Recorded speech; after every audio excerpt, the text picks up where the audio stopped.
Bem-vindos ao DunaCast, o podcast do Duna Arrakis Brasil.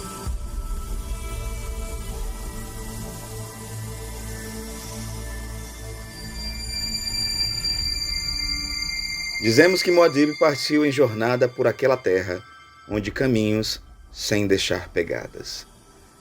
Preâmbulo ao credo do Kwisatz Haderach.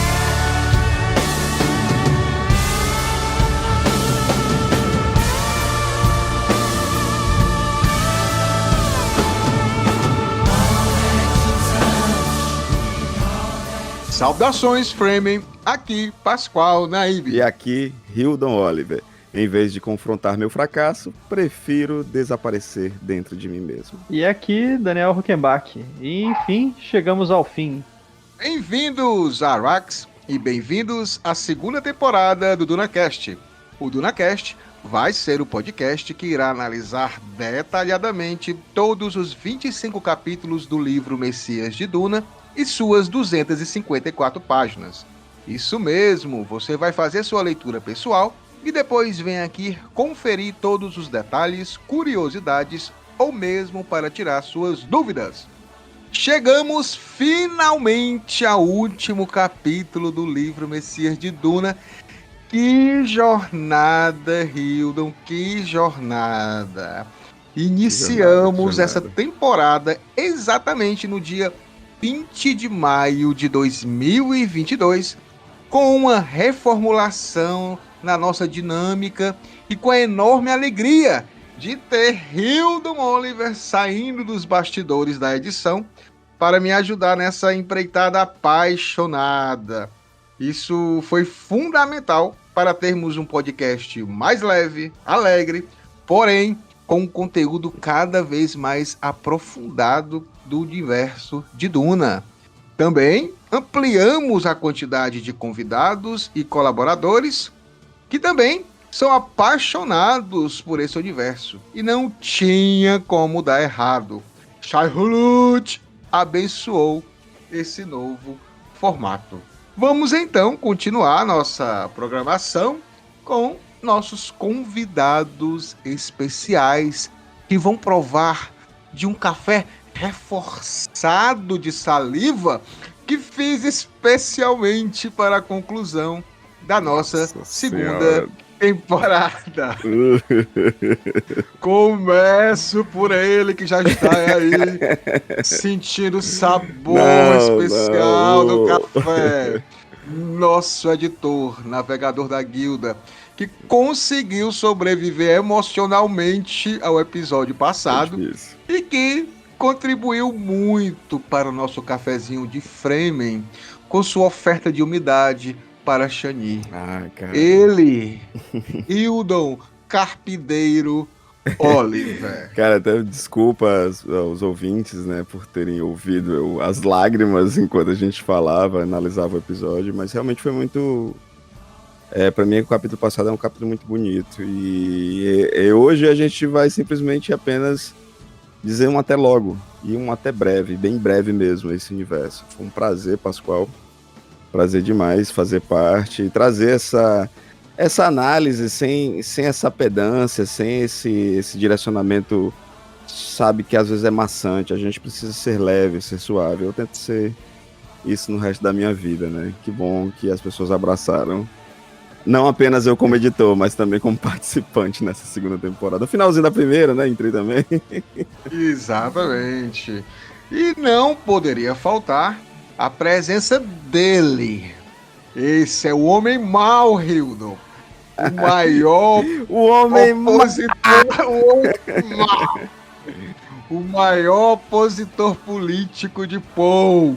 Ele, Hildon, que criou o jornal revolucionário Muad'Dib no Espeto e que acompanhou e gravou as últimas palavras proferidas por Poe antes de entrar sozinho no deserto profundo.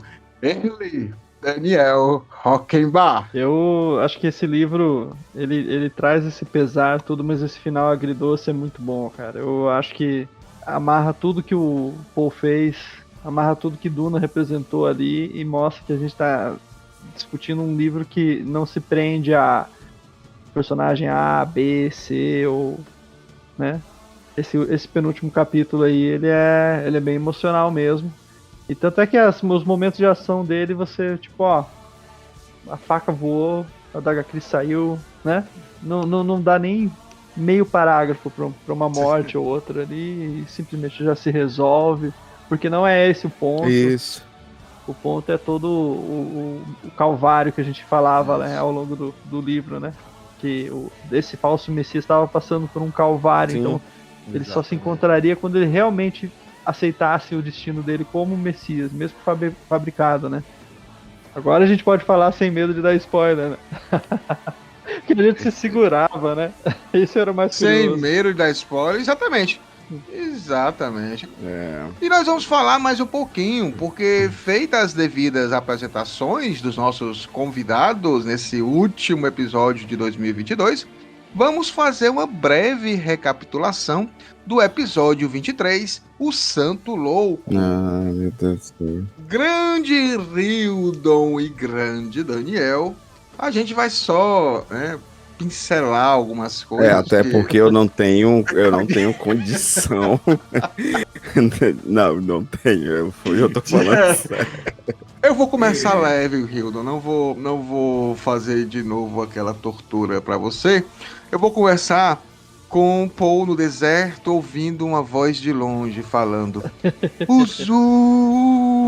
Vai te lascar, Pascoal. A nossa Shane Ah, indo bicho. embora.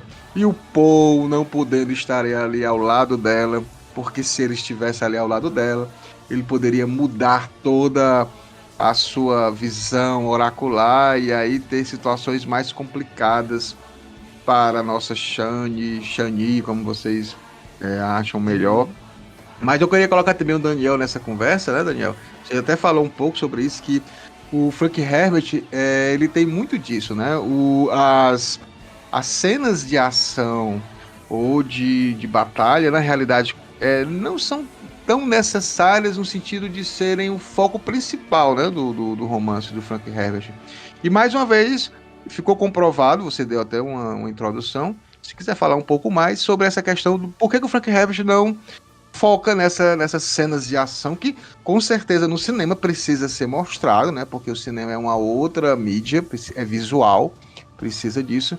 Mas por que você acha que o Frank Herbert prefere mais essa coisa mais concisa? Eu acho assim que a leitura ela deixa isso mais claro, porque ela também ela necessita de economia, né? E no caso, a economia no texto é um parágrafo, 2, uma linha, né?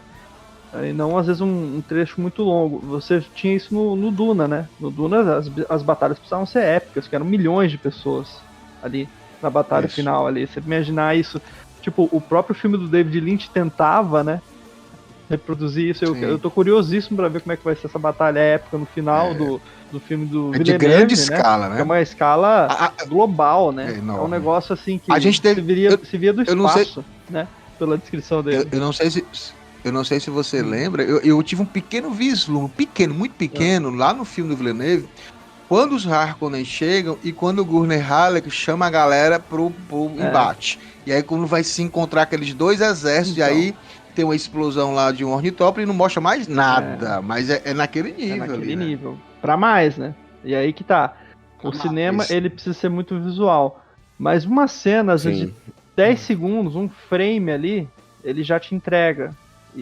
Também existe uma economia visual no cinema, uma economia estética. E nesse capítulo, ele tinha essa economia de palavras mesmo, né? Tipo, a Daga Chris sai da mão do Paul, acerta lá o Scytale e acabou. É pra ser uma cena tensa, mas uma cena muito curta, mas ao mesmo tempo carregada de tensão e assim, tipo, ele é agora. Ele tá full Messias, ele tá todo, né? Ele é o cara que enxerga sem ver, ele é o cara que sabe, ele já viu tudo aquilo. E ali ele entende o que ele é. Hildon, só para fazer uma contextualização, né? A gente tá falando dessa Daga Chris, é naquele exato momento em que o Scytale é trazido pela Alia, né? A Alia logo após o parto O vislumbre adolescente de uma possibilidade, né, cara? Né? Após o parto da Shani, que resultou nos gêmeos, e o Paul não tinha visto ainda o filho, né? Só sabia que era a menina, que ia ter uma filha. E ali a Shani morre no parto, que é uma dor muito grande para todo mundo.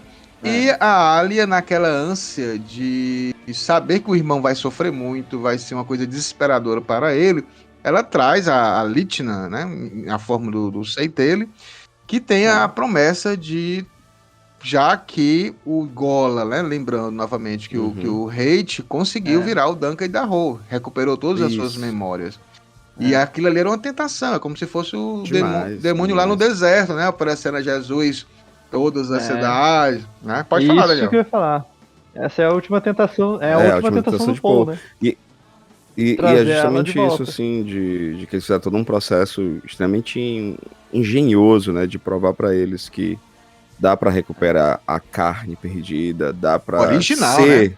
né? Original, não é clone. E dá pra ser, né? Não é clone, original. E dá pra ser a pessoa, de certa forma, né?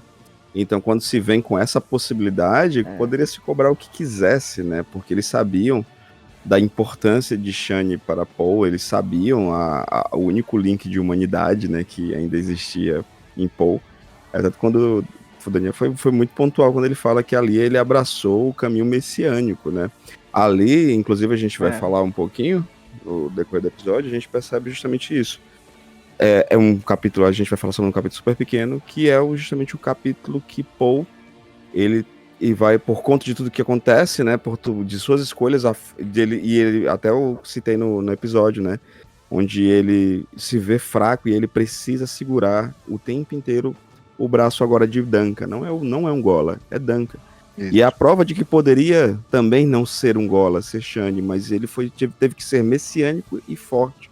Naquele momento ele não podia mais ser Paul.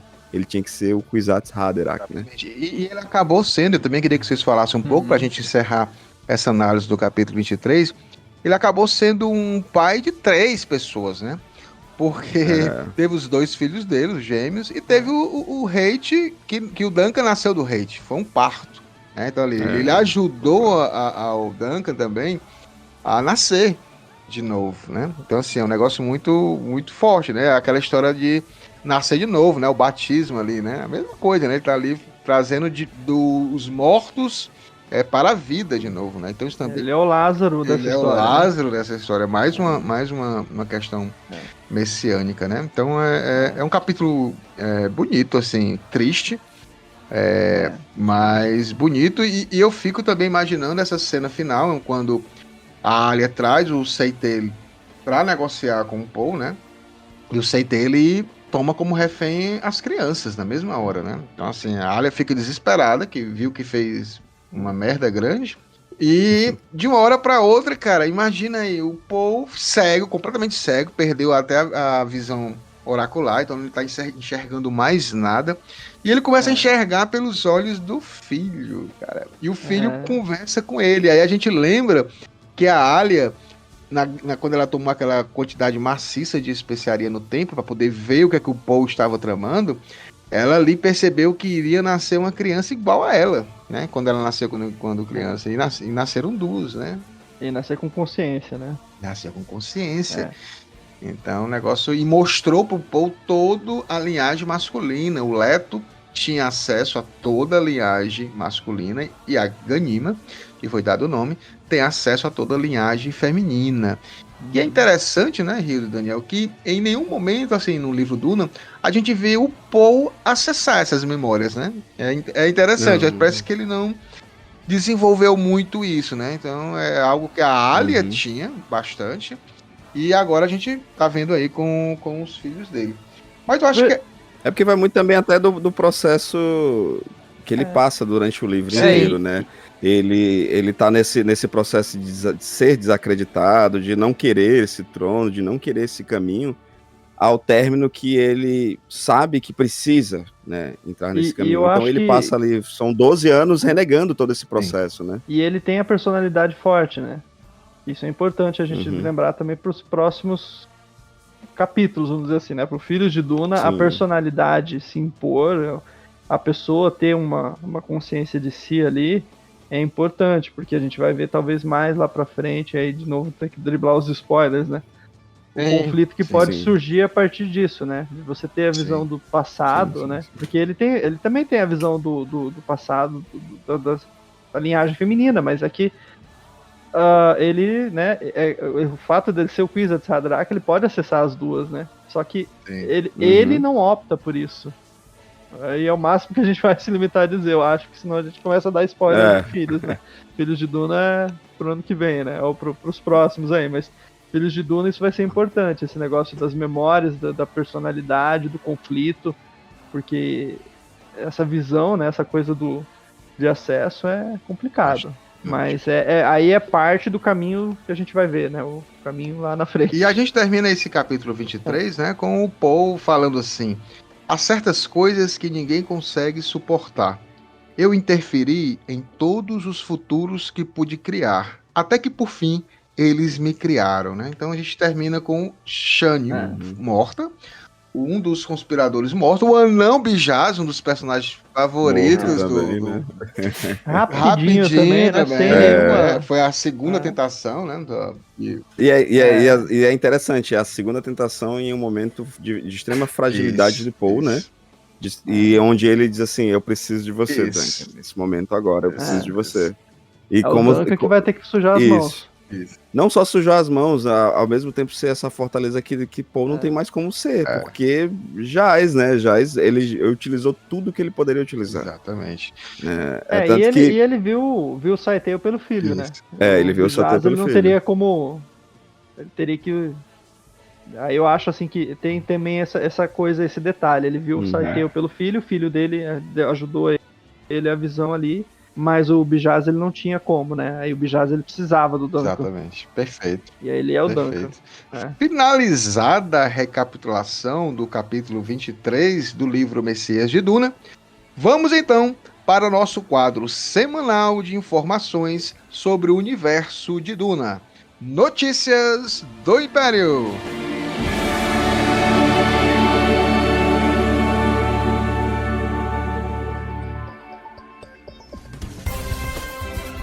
Boa noite. Esse é o Notícias do Império, aqui no Duna Hacks Brasil.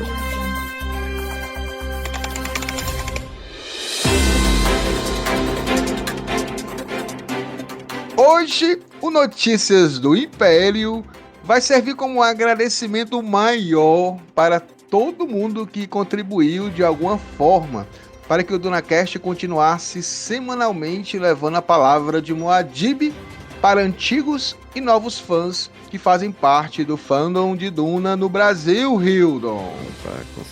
Com certeza. Acho que tem muito a agradecer a todo mundo que apoiou, que acreditou e acredita ainda mais pessoas chegando, né? Então, acho que as dicas que a gente gosta sempre de fazer, as pitadas de melange, eu acho que no último episódio do ano a gente tem que agradecer, principalmente vocês. A gente tem que agradecer, né? E eu vou continuar esses agradecimentos, né? Tem uns nomezinhos aí, né, Pascoal? Muito obrigado por nos ouvir, por nos indicar, por nos divulgar, por nos apoiar. Vocês, Framing, são essenciais para esse projeto continuar.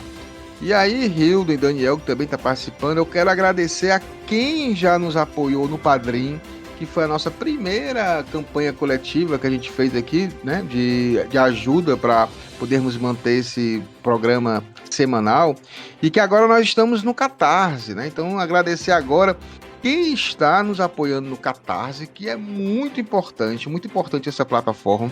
Eu gostaria até de reforçar isso, que é uma campanha que a gente tem, né?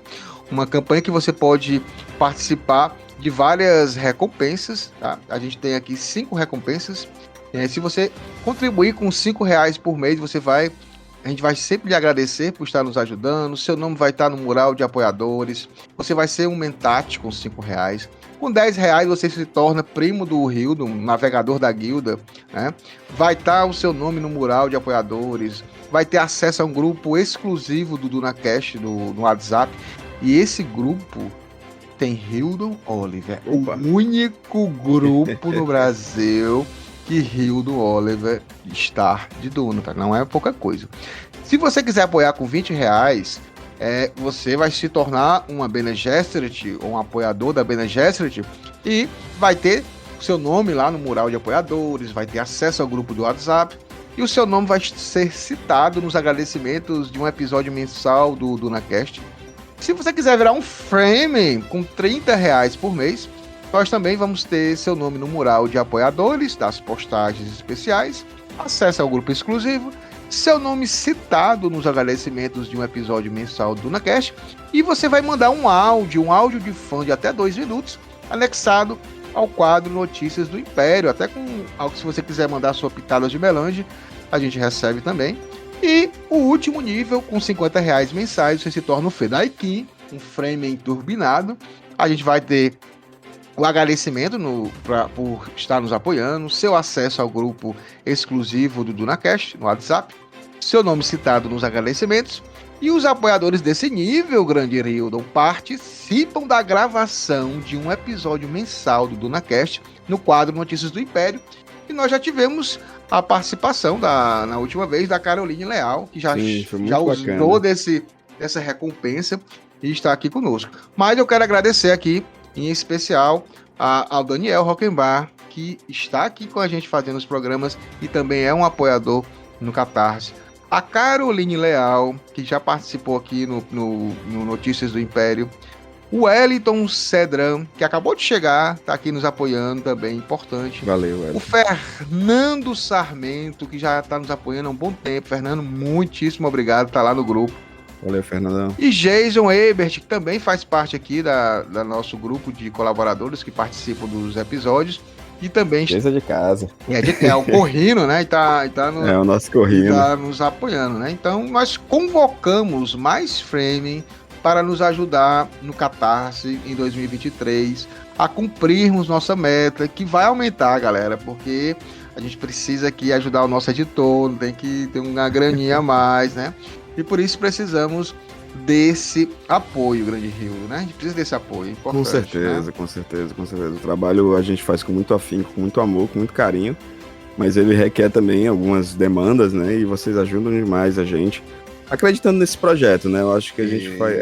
eu até te falei há uns programas atrás, sempre que eu gravo algum podcast, eu gravo com o intuito de ser um podcast que eu gostaria de ouvir.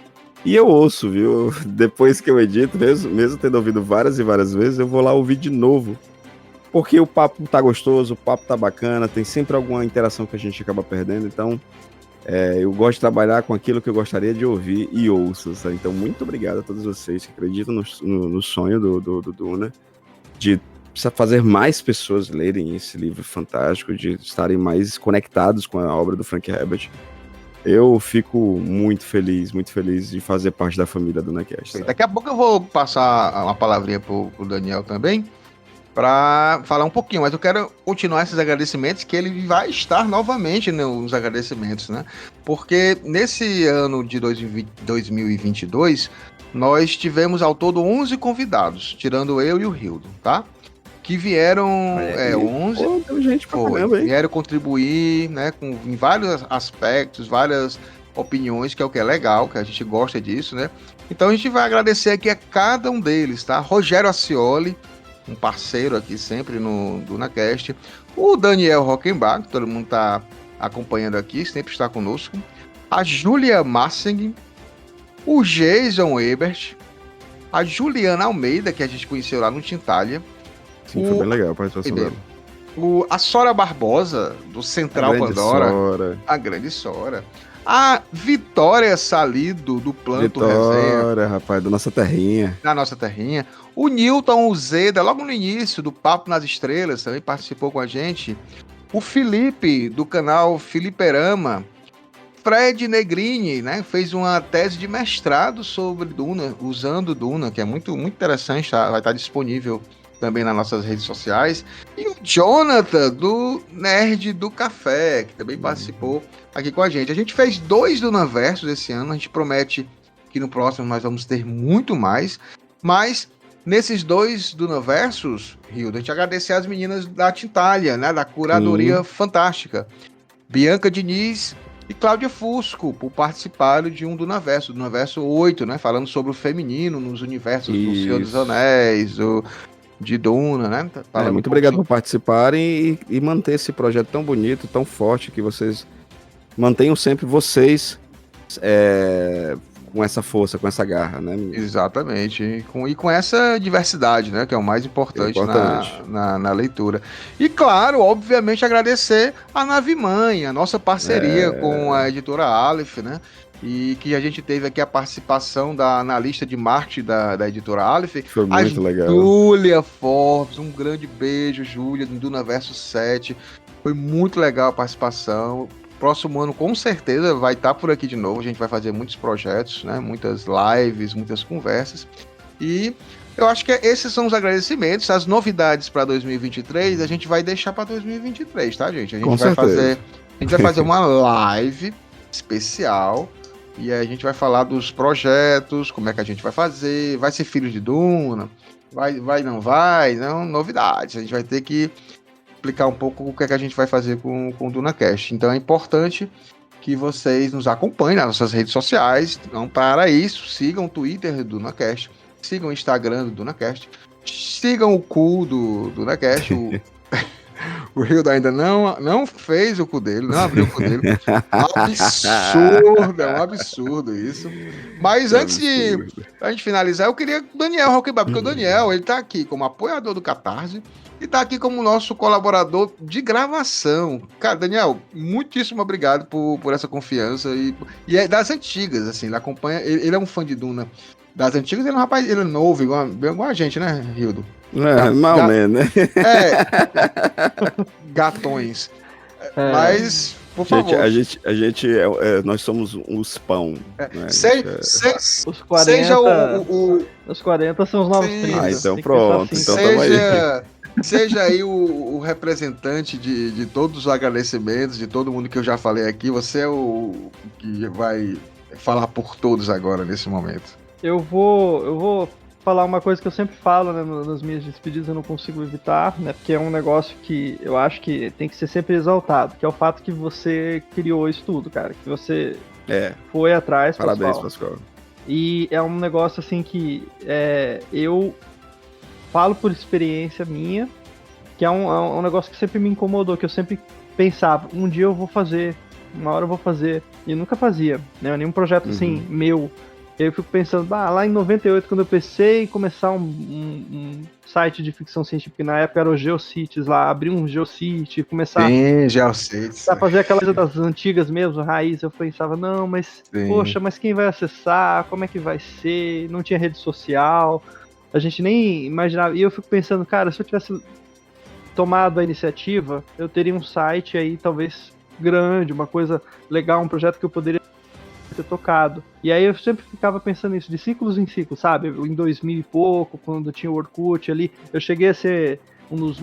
eu lembro do Duna Brasil no Orkut, lá quando o Cláudio Villa, acho que Cláudio Villa. Eu não sei se ele apagou o Orkut, eu fui lá, assumi a mediação lá do Duna Brasil, aí depois foi outras pessoas, porque eu também cheguei a apagar o Orkut. Então, a fanpage no Orkut, as comunidades, os fóruns mesmo na internet, assim, vários momentos ali eu tive essa sensação assim, tipo, vamos fazer uma coisa. Mas isso demanda tempo, demanda dedicação, às vezes não é o momento da vida que a gente quer também pegar e se envolver num projeto maior, né? E demanda acreditar, né? E o Pascoal acreditou, cara. Eu acho que isso é muito legal, porque você pode pensar assim, tipo, mas Duna é um fandom muito específico, né? Mas é assim que começa, né? Eu lembro de quando os fandoms de Senhor dos Anéis começaram, por exemplo, você não via uma coisa assim como a Sociedade Tolkien Brasil, essas coisas assim, sabe? Lá no começo as pessoas não achavam nem o livro, né? O livro voltou com o filme, né? Os livros. Então, para você ler os livros nos anos 90, era muito difícil ler O Senhor dos Anéis. E aí pessoas acreditaram. E o Pascoal fez isso, né? Eu acho que o grande lance de ser colaborador num projeto como esse é você poder dar participar disso, né? E participar de uma coisa que alguém está acreditando, né? Então eu falo que às vezes a gente pode até pensar, mas será que isso dá, não dá? E é assim, cara, eu conheço pessoas assim, tipo Salvador Nogueira lá com o Truck Brasilis, lá com Jornada nas Estrelas, desde 1990 e lá vai Pedrinha também, 96, 97, se eu não me engano. Tem vários projetos assim de pessoas que acreditaram, né? Então, tudo começa difícil mesmo, tudo parece às vezes muito, né? Mas chega uma hora que você estabelece, você faz, né? E isso é um mérito muito grande que o Pascoal tem, tá sempre ali alimentando as redes sociais, alimentando os grupos no WhatsApp, alimentando, né? Mostrando assim, tipo, olha, dá pra gente fazer esse conteúdo aqui, né? De Duna, você não precisa acessar necessariamente, porque assim, eu, como consumidor desse tipo de coisa, eu sempre procurei canais lá fora, porque no Brasil não tinha. Então, assim, eu acessava, sei lá, o Dune Info, o Dune, né? Tem vários deles, Secrets né? of Dune. Secrets of Dune. Tem vários canais, e assim, nem todos eles são bons como o que o Pascoal faz aqui no Brasil. Então eu nunca vou deixar, eu sempre falo isso nos finais dos programas, eu falo às vezes de um aspecto aqui no aspecto no, eu prefiro fazer esse amarrado aqui agora, pra falar, olha, esse é um negócio que muita gente poderia ter assumido, e não assumiu, e o Pascoal vem assumindo de um jeito assim muito competente, muito dedicado. O Hildon também dá todo o apoio ali, nem preciso falar da edição que você faz, né, do todo o lance do podcast. Sensacional. Parece que o cara trabalha na rádio há anos, assim, né, parece que o cara já é um profissional não só de podcast, da rádio também, né. E é um trabalho muito legal que vocês fazem, acho que isso tem que ser exaltado. E é aquela coisa que vocês falaram da campanha no Catarse, né, um pouquinho ali, às vezes você já ajuda, já mantém aquela coisa, porque é uma coisa que a gente gosta, certo? Eu gosto de Jornada nas Estrelas, eu gosto ou Star Trek, né, como os mais novos. Eu gosto de Duna, eu gosto de vários universos. Se eu colaborar um pouquinho com aquilo, eu vou manter mais pessoas falando sobre. Isso. E às vezes a gente acha que, não, mas eu não vou ajudar, eu prefiro comprar os livros, eu prefiro... Tudo bem, é uma opção também, é uma forma de ajudar, de certa forma também, né? Porque daí você mantém Duna ali, né? Mas pensa assim, quanto mais gente falando sobre, melhor. Então, se você quiser compartilhar isso, melhor ainda, né? Então é aquela coisa, quanto você ajudar, você tá ajudando a manter o seu hobby. É tipo manter, sei lá, seu clube, seu time. Tem gente que faz isso por futebol, tem gente que faz isso por jogo, eu vi a gente que assinou o World of Warcraft quando era pago, assim, por anos a fio ali. Então, assim, se você quer uma comunidade forte de uma coisa que você gosta, você tem que fortalecer, tem que apoiar, isso. né? E não tóxica, né? Por enquanto, cara, por enquanto, tóxica, que bom, graças a Shai Hulud, a gente tá fazendo um controle bem legal no Facebook, nos grupos de WhatsApp, né? Então, assim, até agora a gente não teve grandes estresses. Eu só tenho a agradecer o Daniel. A mediação também é muito importante. Eu agradeço o Daniel e as palavras. Assim, realmente eu amo Duna. Então, assim, o que é legal nisso? O que é legal não é nem a questão do projeto em si, é achar pessoas que amam. Por isso que eu digo que a segunda temporada ela é especial, porque realmente eu fiz com um prazer muito grande e realmente chamando pessoas que também amam esse universo. Então, assim, faz toda a diferença. Quando você tem pessoas que realmente amam, que são sinceras nessa situação, estão ali para realmente falar do que gosta, as pessoas, quando ouvem, elas percebem imediatamente que ali existe uma sintonia entre os convidados, e no caso eu que estou aqui na frente do programa, mas eu estou na frente no sentido de estar super feliz de ter uma galera aqui comigo, assim, é um sítio realmente, é um lugar de acolhimento, assim, eu quero que cresça, que tenham vários canais de Duna, não tenho essa intenção de ser um cara que vai ser, vou privatizar só eu que posso, não, mas assim, quem fala de Duna, se achegue também aqui, né, eu acho que aqui tá aberto aqui para isso, e mais pessoas estão chegando, e mais pessoas vão ser convidadas para participar dos episódios. Então, assim, é uma coisa muito natural. A gente vai ter filme, segunda parte, vamos ter série, então tem muito... 2023 tem muita coisa a ser feita. Tem muita coisa a ser feita, e assim... Tem muita promessa. E assim, realmente, eu digo, a minha sessão de análise semanal é o podcast. Conversando com vocês, eu saio leve, livre. Não, e é bastante honesto. Assim, eu agradeço demais, porque quando eu topei a jornada inicial, era basicamente com a edição. Eu que agradeço, porque na realidade, deixa eu só colocar aqui, pontuar antes de ele continuar. Na realidade, o Hildon me deu todo o apoio para recomeçar uma segunda temporada, e ele foi o meu Zul. a base de apoio necessário para a gente continuar esse projeto. Então, pode continuar agora. Cara, bicho, é porque eu sei demais como é a gente criar algo com tanto trabalho, com muita luta, né? Com muita propriedade, muito conhecimento. Isso ninguém tira de você, Pascoal. E o projeto Duna Hacks, antes de existir o podcast, o projeto Duna Hacks é um projeto seu, acima de qualquer coisa, certo? Você vem levantando a bandeira de Duna, acho que desde os anos 90, em grupo, quando não tinha nem os fóruns iniciais, né? E fala diariamente sobre Duna. Pascoal, a gente brinca até, por exemplo, tem grupo de quadrinhos que a gente tá, o Pascoal sempre pega uma oportunidade para inserir algo de Duna. Até teve uma vez que eu inseri de Berserk para ele, opa, essa informação eu não tinha, né? Porque que provavelmente um dos personagens de Berserk é criado por conta de um livro do Frank Herbert, né, que é o Destination Void, né, que tem um personagem chamado Void lá no Berserk, é uma das minhas obras favoritas também de mangás.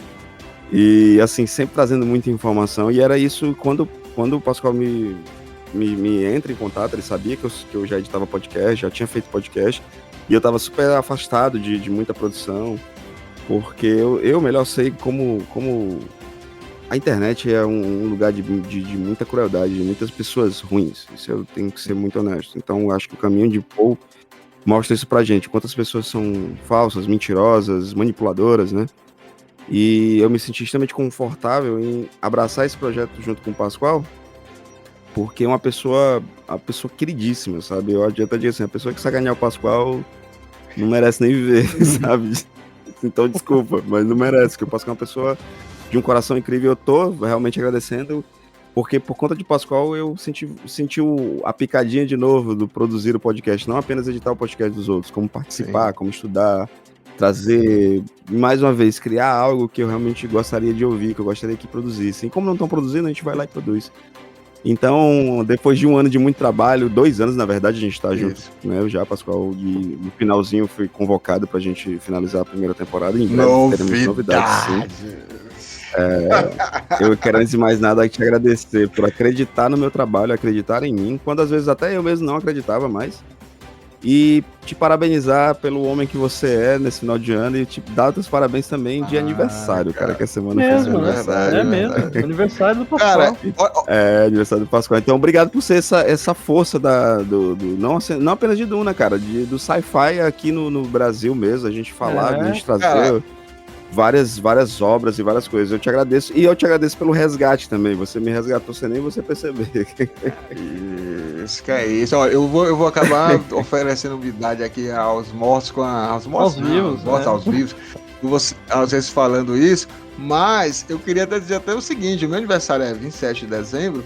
E como não existe coincidência, né? Existe sincronicidade. O Timothée Chalamet faz aniversário no dia 27 de dezembro. Só quero dizer isso. Então, eu estou ali no mesmo dia do Paul Muad'Dib que nasceu. Então, Vamos, parça. Gente, mas eu agradeço mesmo as palavras de vocês e realmente, e as minhas palavras para vocês também são verdadeiras. Assim, não seria um podcast legal se não tivesse pessoas que são conhecedoras, né? São pessoas que estudam, que sabem o que falam, trazem referências as mais diversas, e eu digo com a boca cheia, não é porque o DunaCast aqui do Pascoal, não. O DunaCast, eu tenho certeza que é um podcast dos mais profundos em análise dos livros do Frank Herbert. Eu já ouvi e gosto muito, curto muito dos podcasts gringos. Eles têm uma visão bem legal também, super divertida. Eu não estou diminuindo o trabalho deles em nenhum momento. Não, você não precisa se vangloriar. Exatamente, mas o nosso, com os nossos convidados, com tudo que a gente traz de tudo, gente. Traz filosofia, traz religião, traz quadrinhos, traz referências as mais, assim... E não é só quantidade, é qualidade, né? Qualidade. Porque, assim, vocês comentam capítulo, né? Isso aumenta o aspecto da quantidade, mas tem a qualidade da coisa toda. Porque sempre tem alguém diferente participando. Você vai ver não é por canais falar, gringos, né? Às vezes é só o apresentador e olhe lá, né? Você vai ver lá, Então não é tão legal, não aprofunda tanto, né? tem esse aspecto pra... Então, olha só, esse foi o nosso Notícias do Império, né? Esse último Notícias do Império de 2022. Não fiquem nervosos, a gente volta em 2023. Voltaremos logo. E voltaremos logo, né? Trazendo novidades. Vamos ter live em 2023 para falar quais são essas novidades. Mas agora vamos para a análise do último capítulo de Messias de Duna.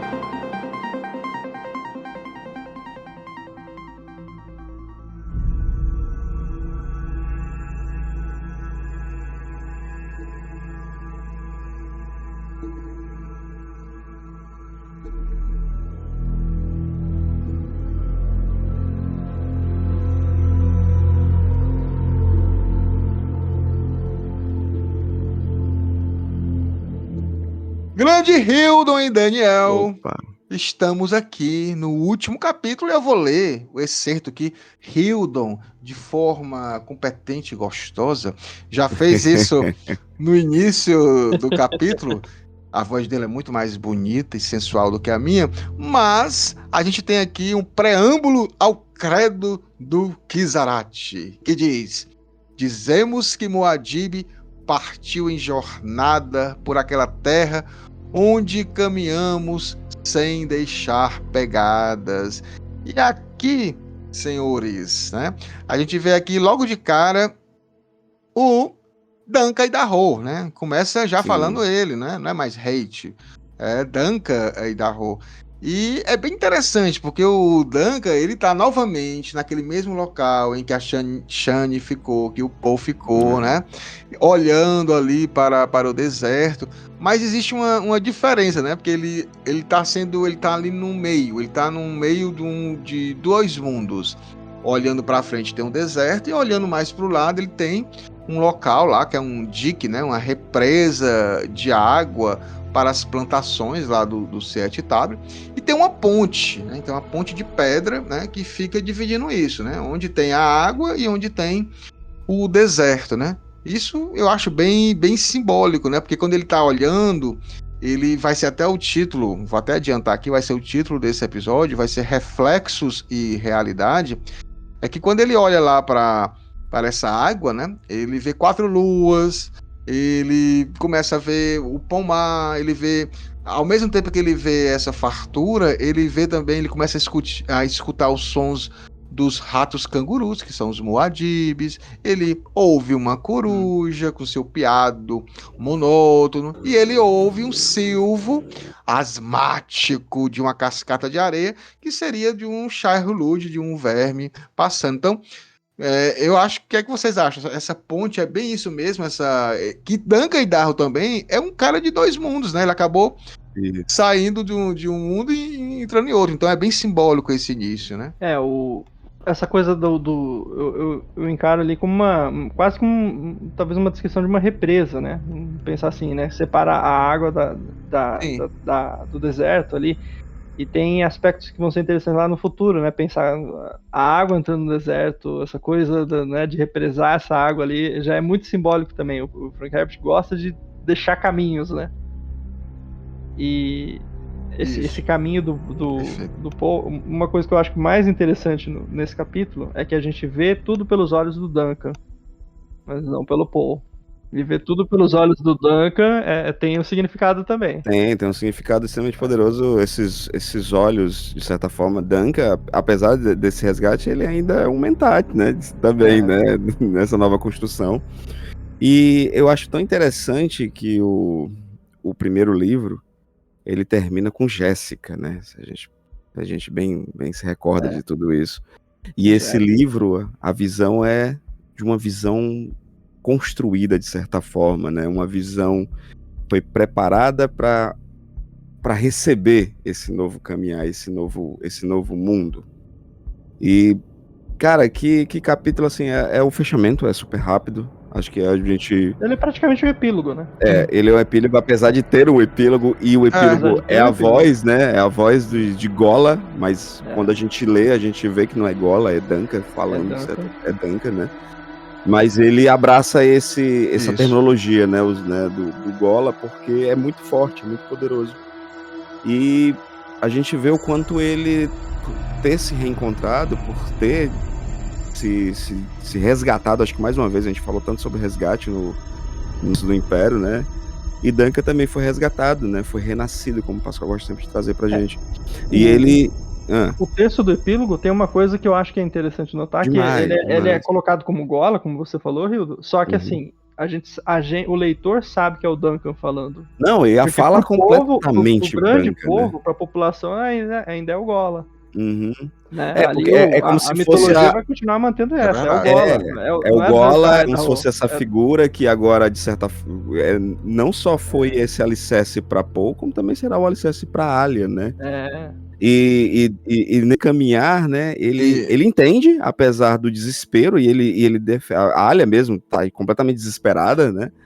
Mas ele entende o caminhar, ele entende o porquê. É impressionante, né? O Duncan mesmo, lógico, esse novo Duncan, mas o Duncan no primeiro livro ele não é um guerreiro, né? Até o próprio Momo ele brinca com o conceito de que o Duncan Idaho é um mestre das armas, um samurai, né? E agora ele é o samurai do Kurosawa, né? O samurai que analisa todo o universo, que não apenas é um guerreiro, né? Ele é um poeta também, ele é um filósofo e ele tem a sua visão criada, né? A gente pode dizer até que ele é um Ronin, sem ter sido impuro. Ele é impuro por ter voltado à vida, não por ter traído o seu mestre, né? Mas ele é impuro por ser justamente uma fabricação do inimigo, vamos dizer assim, né? E aquela coisa, né? O Ronin, é um Ronin. Né? E o Ronin, ele perde o seu mestre, né? Um samurai ele se torna um Ronin quando o mestre morre. E ele não vai nessa jornada, né? Ele disse assim, agora eu sou um guerreiro sem mestres, né? Então, Duncan, nesse final, se torna o Gola para o povo, né? Quem sabe o que será de Alia, né? Mas você vê no texto, a força do texto, o quanto, né, por tudo que viveu, ele até cita o próprio Leto, né, no decorrer do capítulo, do tanto que esse cara viveu, tanto que esse cara passou. E que poderoso, que importante também terminar com o Duncan. Eu acho que da mesma forma como foi importante terminar com Jéssica, o primeiro livro, é importante terminar com Duncan, porque ele foi a força máxima de transição durante essa obra, né? Ele foi utilizado o tempo inteiro, e no capítulo passado a gente consegue ter um entendimento final desse uso. A gente pensava que seria um uso muito mais bélico, de assassinato, mas ele não, ele era a utilização de uma maquinação muito mais pesada, né? E no final das contas, ele foi o alicerce para Poe. Até mesmo para Poe decidir o seu caminho final, que é o caminho Frame, né? Afinal de contas, apesar dele ser imperador, ele tá cego. E a gente sabe foi o caminho Frame, né? Sempre foi o caminho Duncan, essa é a questão. Sempre foi. E o Duncan aqui nesse início, né, ele tá refletindo sobre o Poe, né, porque ele fica pensando, pô, um dos caras lá, um dos Fedakin, o Tandis, veio falar pra ele, ó, deixa ele lá, ele vai morrer como Frame, né, cego, ele tá lá, ele é um dos nossos, mas tem uma coisa interessante que eu queria colocar, e o Daniel falou uma coisa também importante, que eu vou complementar. A primeira coisa que eu queria dizer era, olha como é a loucura da coisa. O Duncan, ele tinha acabado de recuperar o seu eu, né, o seu eu verdadeiro, e o seu amigo, que era o Poe, né? Quando ele renasce, ele recupera. Em Duna, no primeiro livro, é Duncan que escolhe se sacrificar pelo jovem mestre, né? E Poe se sente frustrado por não estar lá para ajudar. E aqui, Messias de Duna, vemos isso novamente acontecer, mas é o Poe que se sacrifica e o Duncan não pode fazer nada. É assim, é aquela inversão, ele acabou de voltar, meu jovem mestre e tudo mais, e ele não pode fazer nada para poder libertar o Poe daquela cena. E quando o Daniel fala sobre, e vocês falaram sobre o Gola, ter esse cara que ele sempre vai ser visto como Gola, ele nunca vai ser visto como Duncan, né, com relação a outras pessoas, e isso vai tornar ele uma pessoa estranha igual a Alia. E aí mais na frente, numa conversa com o Stilgar, né, que ele vai falar sobre o Poe, que ele fala que o Poe é um cara que trouxe situações alienígenas pro planeta, trouxe a água, trouxe a profecia, e o Stilgar fala pro Duncan, que diz assim, né, todos os homens são intrusos, velho amigo. Então, assim, já é uma mostrando que É assim, a vida vai ser nesse sentido. E, inclusive, o Duncan, ele fala em voz alta as últimas palavras do Paul, né? Quando foi deixado no deserto para morrer, né? Uhum. Agora estou Ele livre, repete né? isso, e né? as palavras do Paul, ele também tá livre, né? Então, assim, é um negócio incrível. Até que ele fala, né? Shai-Hulud, mãe da areia, pai do tempo, princípio da vida, conceda-lhe passagem, né? Que é o ritual. E aí eu só queria também falar uma coisa antes de passar para vocês, que vocês reclamam. Aqui no livro, o Frank Herbert, ele está de acordo com as minhas palavras quando ele fala, lembrando-se de um dia, porque o Duncan começa a lembrar dos dias em que o Paul, olha só, lembrando-se de um dia em que levaram o menino Paul. Eu sempre chamo o menino Paul, vocês ficam reclamando, tá aqui o Frank Herbert Menino falando que é o menino Paul, é o menino Paul, lembrando de Caladan, né, da época.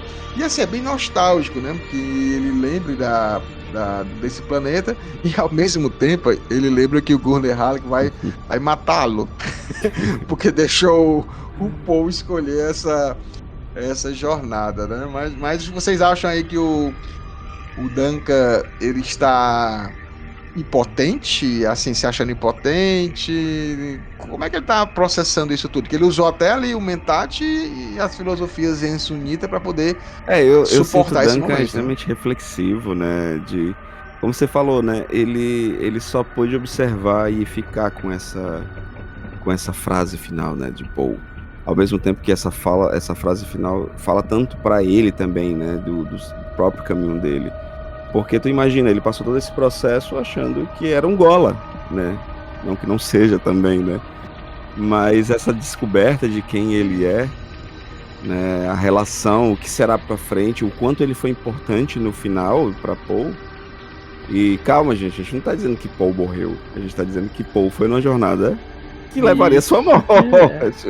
Isso que eu comentaria aí nesse capítulo aí. A gente não pode dar spoiler do futuro, Não. mas a gente tem que dar a entender uma coisa. Notem muito bem que esse capítulo, esse encerramento, toda essa leitura da fatalidade do caminho do deserto é feita por pessoas que não o Paul. Não, exatamente. Então, o Paul, você não exatamente. ouve a voz de Paul, você ouve o Duncan repetindo.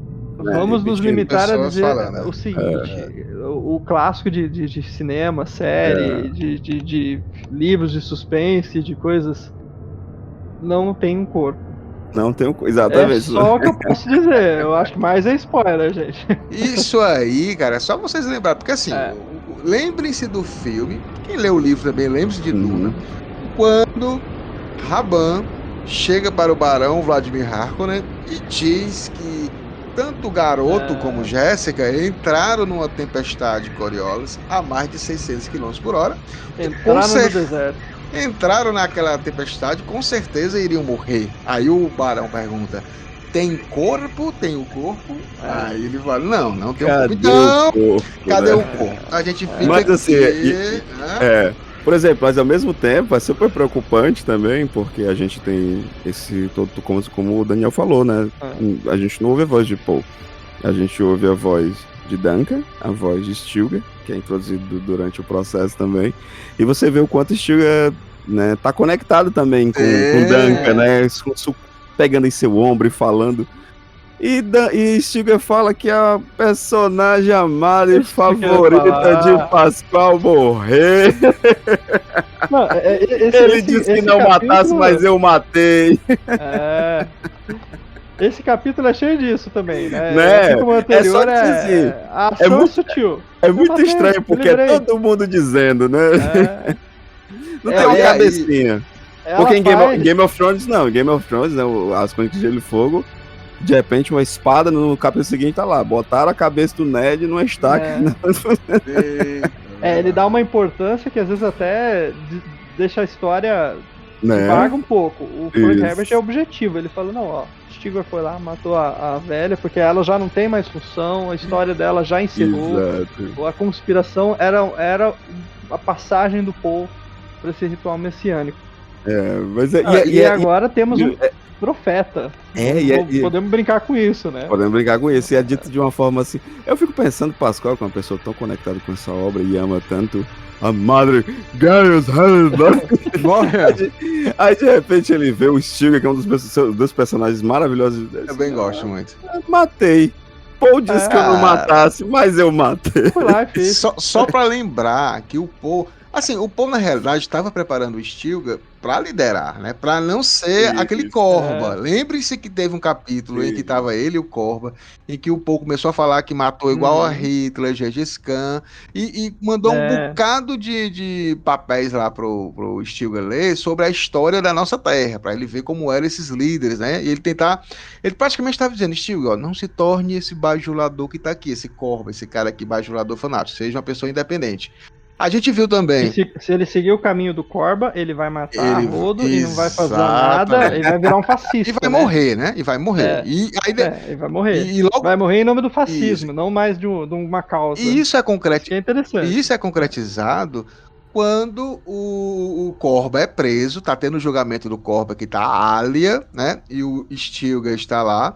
Então o Stilgar vê aquele cara que ele conheceu lá, né, como líder do Kizarachi, que o Paul dizia, ó, não se torne esse cara tá agora sendo julgado por traição, viu o que é esse viés? E nesse capítulo a Alia fala pro Stilgar, começa a conversar com ele e fala, ó, você tá tramando alguma coisa. Eu tô percebendo que você vai trair meu irmão, você vai desobedecer o meu irmão, aliás, nem trair, desobedecer o meu irmão. E aí ele confirma, né, cara, a Alia tava certa. Foi Paul dizendo assim, cara, abraça o Corba. Mata o Corba. Tá bom, vou matar. Mas escuta a madre. Espanca a madre e mata também, entendi. Tá tudo certo. Tudo certo. Tá. Cara, e aí a gente descobre aqui, né, que a gente já tinha o Seitele morto pelo Paul. Isso. A gente tinha o Bijaz morto pelo Duncan. A gente descobre que a Reverenda Madre foi assassinada pelo Stilgar. Não, digo mais, a gente descobre que os traidores. Todos os traidores, o Edric. Mas peraí, todos os traidores e a minha personagem favorita? Isso que eu ia falar. Eu ia jogar bola pra você agora, Hildo. Sabe que a Írula, ela mal sabe a sorte que ela deu de ter sido colocada de lado nessa trama toda. Tipo, porque ela escapou por causa disso. Cara, depois eu vou... E é triste o final. Porque triste, é agridoce, mas ao mesmo tempo também tem um toque de... Ainda tem o toque daquela tragédia que a gente falou naquele capítulo sobre ela. Que é justamente o fato dela ser a princesa que não virou rainha, que não é, né? Que não fede nem cheira, como a gente fala aqui no Nordeste. Mas descobriu que amava o povo. Pois é, né? cara. E aí ela passa a virar a pessoa que escreve aqueles excertos que a gente lê no primeiro livro. Com essa fala, apesar de ser muito assim, caramba, que estranho, mas com essa fala você consegue entender agora. Eu consegui entender dela, inclusive, dizendo assim, não, eu vou passar esse conhecimento para os filhos de Paul, eu vou conversar, sabe? Como você falou, você é a biógrafa dele, então, nesse aspecto. Porque, assim, era notório de que é muito triste o trajeto de Alia, gente. É uma personagem muito triste, porque não tem o seu lugar e ela percebe que ela amava esse homem de certa forma.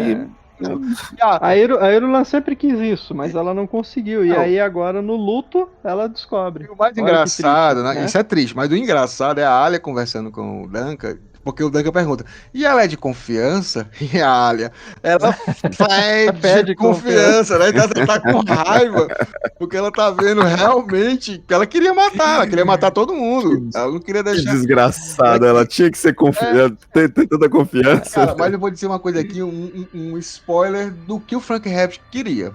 O Frank Herbert, ele fez um final alternativo para Messias de Duna, tá? E essa parte dos conspiradores, tem até no livro The Road of Dune. Road to Dune. Road Dune, exato. É interessante o destino da Irulan, não é esse não, gente, tá?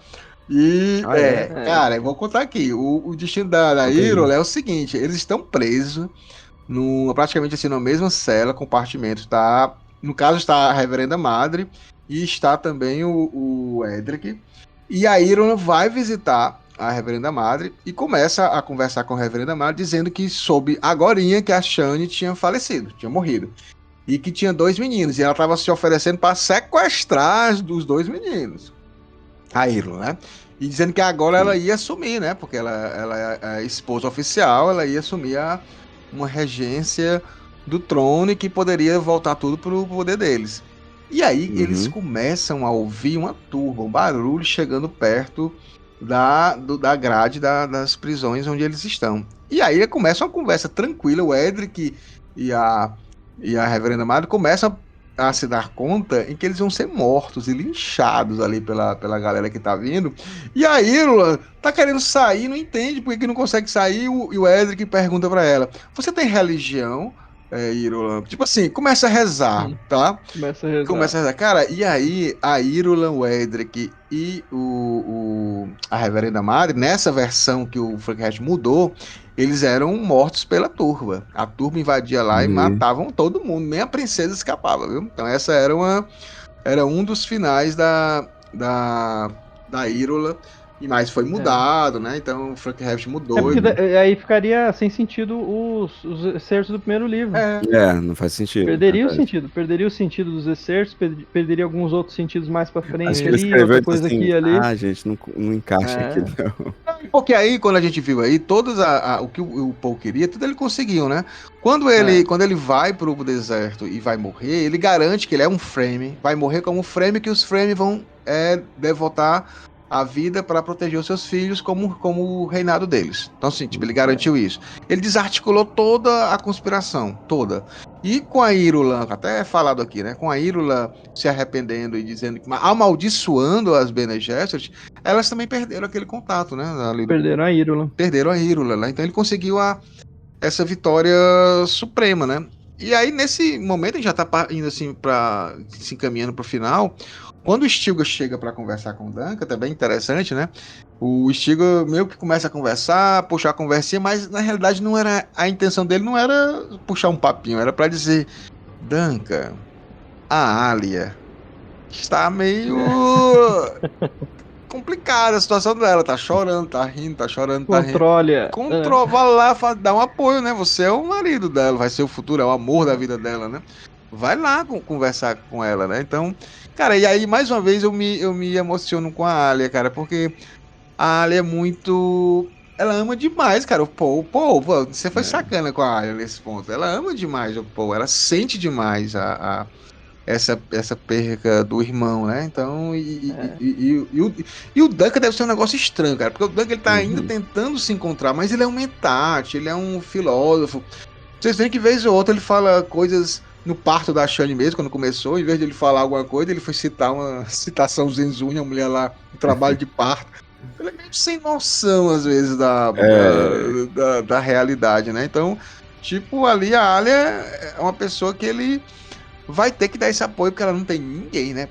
E Jéssica, né, gente? Jéssica, eu ainda defendo, tá, a lei de Jéssica. Lógico. Mas a Jéssica não veio, cara. Não veio. Apesar que ela não soube, né? Porque essa comunicação não é como a gente tem aqui, ligar igual o Star Trek, né? Liga lá um visor lá e fala com a pessoa do outro lado. Não funciona, não funciona assim. Não é comunicação subespacial. Não é. E eu acho que até o Paul, acho que ele fez esse plano mesmo, de ser uma coisa tão rápida que não dava pra vir nem Gurney, nem Jéssica pra contestá-lo, né? Eu acho assim que tem uma coisa que é muito interessante, que são as amarras que ele deixa pro futuro da série, né? Mas assim, ele quer colocar um ponto de assim, quase que um ponto final, mas eu diria até tá mais para reticências para justamente essa trajetória do Paul, né? O Messias, o fim o Calvário, e aí para se tornar um profeta. É um breve spoiler, mas é um spoiler que eu acho que assim, agora a gente vai ver outros caminhos para outros personagens, né? Sim. Mas a gente ainda vai ver resquícios do profeta Paul, né? De certa forma. Mas é um outro caminho, né? Porque a vida dele vai estar ali no deserto, nas palavras dele. Ele se tornou um mito, né? Então, assim, tudo que ele falou, e nem o que ele falou foi inventado, tá ali, tá nas canções das crianças, tá nos ritos, né? Então, assim, ele vai ser como para a Bíblia tinha vários profetas que colocavam um caminho adiante do que viria a ser, né, de uma terra prometida e tudo mais, ele se tornou isso, né, essa figura. E aí a gente vê aqui se encaminhando para o final, que é o final do livro aqui, ele termina muito parecido com o final de Duna, no sentido de que em Duna a gente vê duas mulheres, a Jéssica e a Shani, falando sobre isso, né? Que ele estava casando com a Írula, mas elas que iriam ser lembradas como as mulheres. E aí é uma questão assim de um amor, né? Que não é piegas, é um amor. E aqui é a mesma forma, né? O Frank Herbert termina com um amor, né? De Alia e Duncan, né? De um com o outro, né? Eles dois juntos para enfrentar os novos desafios. Então o Frank Herbert é um romântico, Ah, sim, com certeza. Apesar da tristeza, assim, que a gente para, né? Porque é bem desolador. O caminho que Paul precisa, né? Para trazer esse discernimento, porque seria injusto para esse povo tão sofrido se o imperador fugisse de suas responsabilidades do caminhar dos Fremen, né? Sabe, ele, eu sou rei, eu não vou. Não, você é rei e você vai seguir. Sim. E ele poderia ser simplista. Ele poderia ser simplista, chegar lá e falar, eu sou imperador, eu sei quem são os conspiradores, mata todos eles e eu continuo no poder aqui, cego ou não interessa a lei Fremen. Eu não tô aqui pela lei Fremen. Eu tô aqui porque eu sou o imperador. Ele mudou várias vezes. Ele mudou, exatamente. Ele mudou várias vezes. Mas ele teve esse entendimento no final, exatamente, ele teve esse entendimento no final com a sua própria dor, que essa sociedade só viveria por suas regras, né? Então ele tinha que respeitar ou quebrar esse status. E para quebrar esse status, ele precisa se pôr à prova, né? Então, e como o Pascoal falou, esse capítulo, esse livro, né, quando a gente pensa no primeiro, o primeiro termina de forma grandiosa, né? Termina Jéssica deixando claro o plano, né? O plano do filho se tornando imperador e tal. Esse não, esse termina com amor, né? Até a própria ela fala, né? O amor conhece o amor, né? E ela pergunta pra Duncan, né? Você vem comigo? Não, ela pergunta, né? E ele diz assim, pra onde você me levar? Ele diz. Isso é muito forte, muito poderoso, cara. Cara, é muito forte. E outra coisa que a gente vai lembrar aqui também, ó. Quando ele tá conversando com o Duncan, lembre-se que o Duncan foi criado pelos Tleilaxu pra matar tanto o Paul como a Alia. Ele era uma arma a ser utilizada para o Paul e para a Alia. E na realidade, eles se tornam o apoio dos dois, porque quando o Duncan, o Hate iria matar o Paul, era quando o Paul chegasse para o Hate e dissesse, ela se foi. A quebra do amor, né? E aí aqui a Alia chega pro Duncan e diz, ele se foi, né? E é ele que vai ser esse apoio também pra Alia. Né? Então, E sabe o que é mais poderoso, Pascoal? Eu acho que a gente já finalizando mesmo, é trazer o próprio epílogo, né, do Duncan, né? Porque fala sobre isso, quando ele fala, até ler aqui pra gente. Nada do fedor amargo da destilaria fúnebre para Muad'Dib. Nenhum dobre de finados, nem rito solene para libertar a mente. De sombras ávaras, ele é o santo louco. O estrangeiro dourado que vive para sempre. As raias da razão. Baixe a guarda e ele estará lá. Sua paz carmesim e a palidez soberana invadem nosso universo em teias proféticas, até a beirada de um olhar calado, ali, saído de ouriçadas selvas estelares, misterioso letal, um oráculo sem olhos, joguete da profecia, cuja voz nunca morre. Shai Hulud, ele te espera numa praia, onde os casais caminham e cravam olhos nos olhos, o fastio delicioso do amor. Ele atravessa a passos largos a longa caverna do tempo, espalhando o eu louco de seu sonho. É o profeta menino louco, né? Paul, tô com saudade de você, menino Paul. Aqui temos um ponto só, mais um pontinho interessante, que é, vocês falaram do final do primeiro livro, ele caminhando, o Paul caminhando para ser imperador, e agora é um homem cego caminhando pro deserto. E caminhando para algo incrível, né? Se a gente parar pra pensar. Então, o caminho do imperador agora é o caminho de aceitação, vai o Messias, né? fica o profeta. Exato, é o caminho de aceitação de sua jornada. Para Paul não tem mais nada, né? Não existe mais nada. Mas o caminho já foi traçado, de certa forma. Agora tem o profeta. Agora tem o profeta. E não precisa... Tinha o Messias, agora tem o profeta. Ele abraçar isso é o significado, acho que o grande significado do Messias de Duna. Ele abraçar isso. Eu tinha que abraçar esse final messiânico, para virar um profeta. E ele fala também, que é interessante, que ele não precisaria mais, O profeta desse o povo. universo não precisaria mais da presença física dele. E isso é muito simbólico, porque na realidade agora ele faz parte das memórias do Leto, do filho dele. Ele tá lá, então assim, ele não precisa mais estar vivo. O Paul, agora uma coisa que eu vou dizer, o Paul morreu, gente, tá? Isso aqui é fato. O Paul Muad'Dib morreu. Né? Então, ele vai, a única lembrança... Eu acho que eu seria mais claro que o Paul Atreides morreu. O Paul Atreides morreu. E ele vai estar ali dentro do filho dele, né? Para poder ajudar, falar como as outras memórias. O Paul Atreides, o Paul Muad'Dib, libertário, revolucionário, o Imperador Paul, esse se foi. Garantido. Quando ele abraça o messianismo, ele já deixa. Ele mata todos esses, né? Esses outros povos. Eu acho que a gente pode até dizer, então. É doloroso falar isso, né? Paul morreu. E a gente pode dizer isso lá naquele capítulo. Vamos ser ousados aqui, a gente pode dizer isso lá naquele capítulo que ele fica cego. Isso, o Paul morre ali. Ele morre ali. Pronto, você falou tudo. É uma interpretação possível. Eu acho que assim, é mais ou menos o que o Frank Herbert pensa.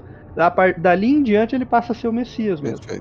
Daquele momento ali em diante... Ali é o calvário dele. Deixa de ser um calvário fabricado para ser um calvário que ele entende, né? Que ele precisa passar. Né? Ele escolhe. Exato. É como se fosse naquele momento, a gente fazendo alusões até messiânicas e religiosas, né?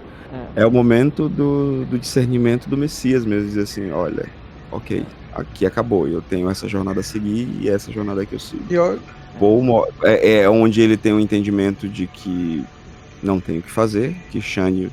É quando ele desiste de resgatar Chani, de tentar salvar Chani, e ele percebe que é o único caminho, é o adeus, né? Para ele abrir mão de tudo. Perfeito. E aqui vamos encerrando, né, esse nosso episódio do capítulo 24, mas obviamente a gente vai ainda para as nossas considerações finais.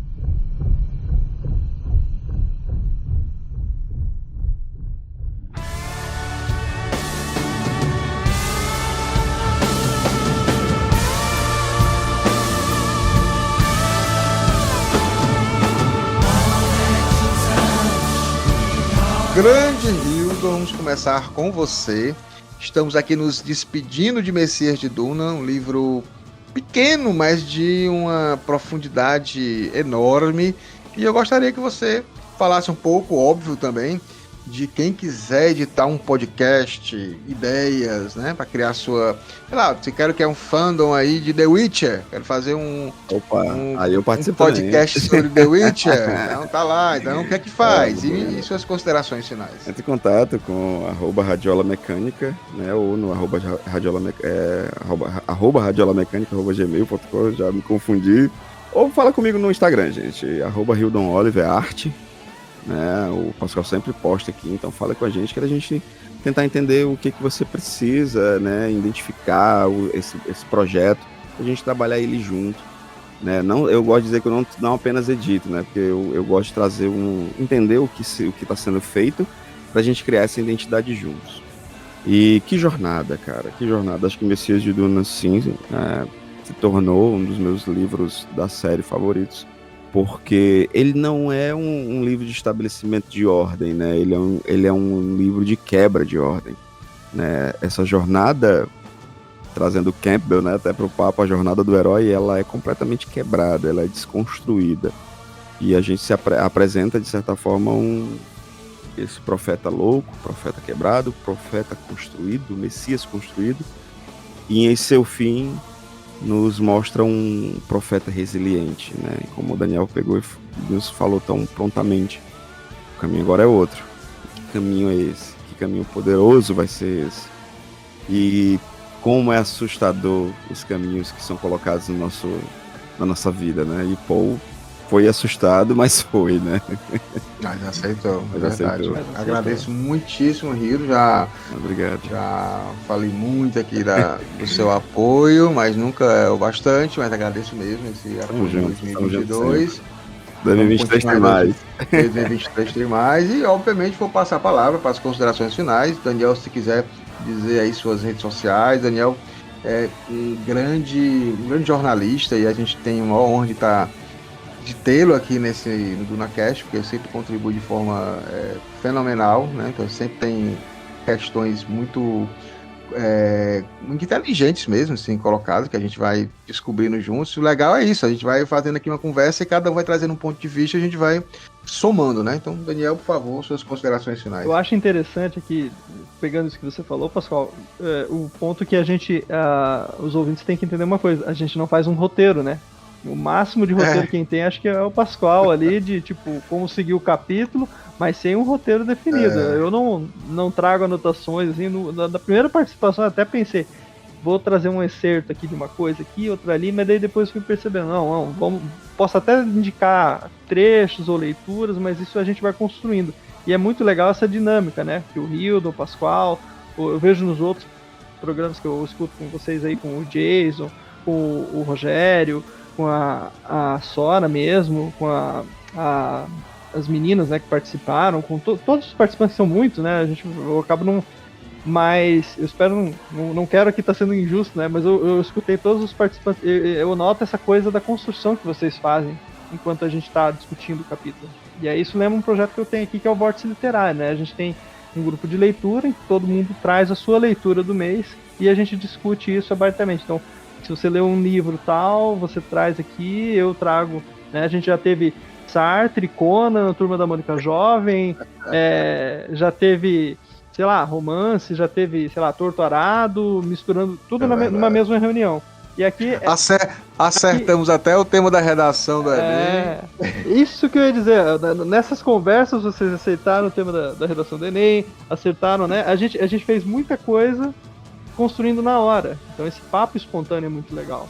Eu acho que é um negócio assim que, além de crescer a leitura possível, faz com que a gente pontue coisas que às vezes a gente até não pontuou na hora de se preparar, né? Porque a gente tem um preparo antes, preparo prévio, né? Como o Pascoal falou ali, às vezes a gente pensa algumas coisas antes ali, tudo.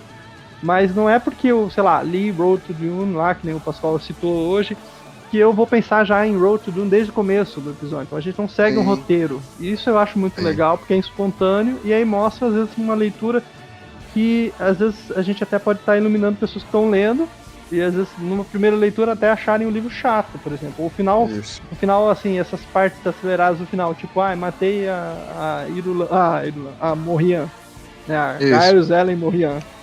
Tipo...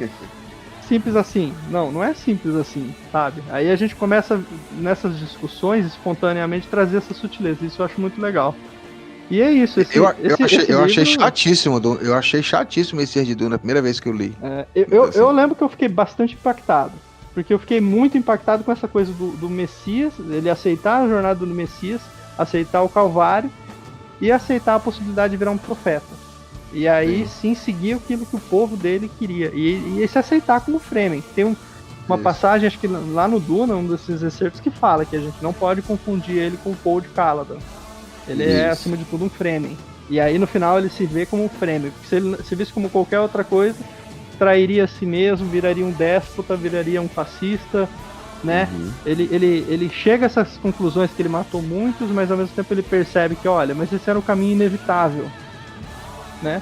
E aquele governo chegaria. Então eu acho isso muito inteligente, muito interessante. E Messias de Duna agora deixa essas brechas pro futuro, né? Espero que quando a gente for pensar lá na frente, gravar o futuro ali, Filhos de Duna, Imperador Deus de Duna, tem muitas coisas legais pra trazer disso aí. A gente vai relembrar muito ainda Messias de Duna. Muito. Daniel, muito obrigado mesmo pela sua participação mais uma vez aqui. Eu que agradeço. Agradecemos demais. E eu vou finalizar com mais uma consideração do Road Dune, que são escritos do Frank Herbert para finais alternativos. E é interessante que Frank Herbert mudou bem, gente, porque, como vocês bem falaram, nesse capítulo a gente não ouve Paul falando, as pessoas estão falando de Paul. E no capítulo que ele tinha escrito para ser o final de Messias de Duna, era somente Paul falando. Era a jornada de Paul no deserto. Ele fala lá todinho, ele pega o Paul, vem uma tempestade, o Paul consegue escapar dessa tempestade colocando um frame kit, uma tenda destiladora, né? Ele consegue escapar dessa tempestade. Ele vê Fremen selvagens, que é citado aqui pela Shani, que voltaram a fazer os rituais de sacrifício. Esses Fremen vão ser muito importantes em Filhos de Duna, né? Nesse final alternativo que é colocado, e é a voz de Poe. Todas essas vozes que o Duncan dizendo, eu estou livre, vão falar que ele sempre vão citá-lo colocando alguma coisa referente à água, né? Ele afundou, eles passam pelos mares do tempo. E todas essas falas que foram divididas aqui entre o Stilgar, entre o Duncan, era o Poe falando sozinho, né? Então eu acho que o Frank Herbert acertou em não dar essa voz final pro Poe, né? Ele não tinha mais o que falar nada, ele já tinha cumprido, ele tinha que continuar. E eu só termino aqui com... Tem um livro virtual, que é do... Vocês vão me ajudar aí. Timothy O'Reilly, né? É isso? Timothy O'Reilly. Que ele fala o seguinte, ele diz assim, que a gente está falando sobre essa questão do aspecto messiânico trágico, né? Ele fala, os aspectos trágicos do Messias de Duna estão tão bem pensados quanto o enquadramento épico de Duna, né? Ele faz essa comparação. Em sua trágica devoção a um dever que ninguém mais pode apreciar, bem como em sua cegueira no final, Poe não pode deixar de recordar Édipo, impulsionado pelo que considera os juramentos de liderança em buscar a causa da maldição sobre Tebas, mesmo se ele fosse o culpado. Os momentos de paralisia de Poe também, ante das escolhas esmagadoras apresentadas por sua visão do tempo, também lembram as agonias da indecisão de Hamlet. Tais ecos são eficazes não apenas como conceitos literários, mas como conotações ressonantes de uma história que toca as mesmas fontes trágicas, né? Então o Frank Herbert bebia nessa tragédia grega e a gente finaliza Messias de Duna nesse ponto. Agradeço muito a companhia de vocês, queremos a companhia de vocês em 2023 e é isso, né? O santo louco, o santo tolo foi embora, mas o menino Poe continua no nosso coração. Valeu, pessoal. Valeu, pessoal. Valeu, galera. Até a próxima.